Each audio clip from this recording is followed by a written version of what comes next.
कबीर की जिंदगी में मीना की मौजूदगी ने जैसे एक तूफान ला दिया हो। कबीर जो कभी रिया के प्यार में पागल था, अब मीना की मासूमियत और खामोशी में एक अजीब सी शांति ढूंढने लगा है।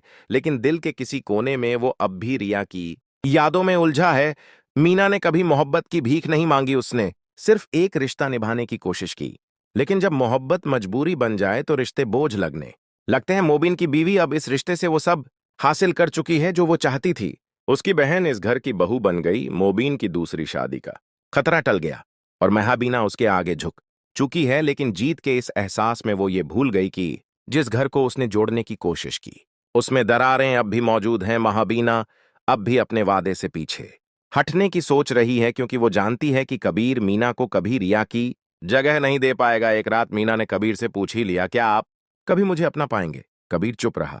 उसकी खामोशी ने मीना का दिल तोड़ दिया और उसी पल मीना ने एक फैसला कर लिया। वो सुबह होते ही अपना सामान समेटती है और इस घर को हमेशा के लिए छोड़ देती है। महाबीना को जैसे किसी ने तमाचा मार दिया हो।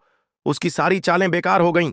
मोबीन की बीवी भागी भागी महाबीना के पास जाती है और चीखती है, आपने मेरा सब कुछ बर्बाद कर दिया था ना। मोबीन की दूसरी शादी रकवानी थी, वो भी रख गई थी, मगर आपका लालच नहीं रखा था। आपने मेरी बहन की जिंदगी का सौदा किया था और आप ही ने उसकी कदर नहीं की। आपने मुझे ये तवफ़्फ़ा दिया कि आज मेरी बहन अपने सच के साथ चली गई। कबीर पहली बार रोता है। उसे एहसास होता है कि मीना वो मोती थी जिसे उसने कभी हाथ में लेकर परखा ही नहीं था। वो भागा भागा स्टेशन पहुंचता है, लेकिन मीना जा चुकी होती है। सिर्फ उसकी वो डायरी रह जाती है जिसमें उसने लिखा था, मैं कबीर को तब तक चाहती रहूंगी जब तक मेरी सांसें चलेंगी, लेकिन अगर मेरी खामोशी उसे समझ नहीं आई तो मेरी मौजूदगी उसे क्या समझ आएगी। अब इस घर में सन्नाटा है। मोबीन की बीवी अपने कमरे में अकेली है।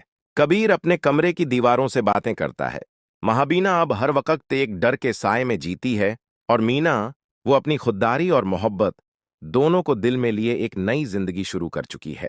ये कहानी थी उन लोगों की जो मोहब्बत को सौदे में बदलते हैं और उन लोगों की जो खामोशी से भी मोहब्बत निभा जाते हैं। अब सवाल ये है, क्या आप भी मीना की तरह होते तो क्या यही फैसला लेते? अपनी राय हमें जरूर बताएं, क्योंकि आखिरी सवाल हमेशा आपके हिस्से आता है।